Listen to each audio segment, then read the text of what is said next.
master of all arts, and that's always being threatened with their funds being taken away. So if you take away those, funds, and the arts exist, and obviously maybe not on the same scale, but how does that awareness of those arts continue?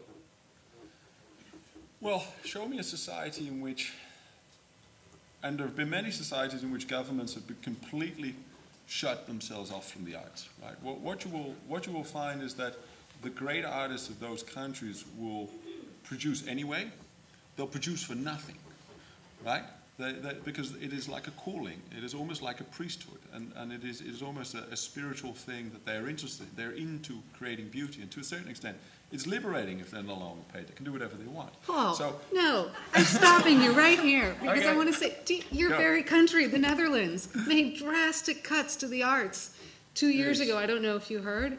More than decimated the art sector. Do you know what the great artists are doing? They're migrating to other countries right now where they can still get funding. They're not just making art for nothing. I think this is really, I think you're right. I think that there's a sort of level of amateur or voluntary arts that will continue and thrive. But I do believe that the sort of the professional arts, to some degree, I mean, I don't think it all has to be government subsidy. Certainly the United States has proven that there are other models, right? But it does seem as though within any given country, the model has to be something that works with that country. And it would take time. I mean, I think the main thing that's happening in the Netherlands is there hasn't been enough time for people to ramp up and develop an individual donor base to replace the lost government funds, right?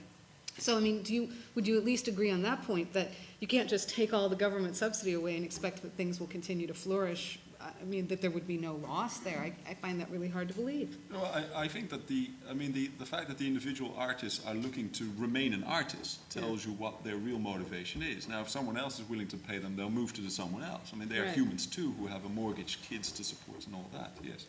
And I'm not in favor of cutting all subsidies to arts, but I am in favor of, as it were, the subsidized arts having to prove themselves in competition with other people who want the money. I'm very much on that ledger, right? That if you want the handout from the community, you must be seen to do things to the community. But I would say the arts in the Netherlands is alive and kicking, right? I mean, I've never seen so many festivals in there, and the museums are still full of sellers of arts works. It's not true that the Netherlands is sort of now a Philistine desert because subsidies have been cut. Yeah, it's just well, not true.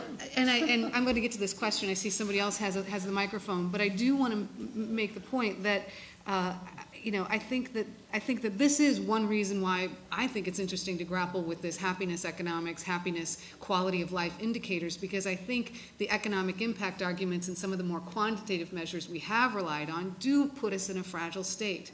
I happen to think we are uniquely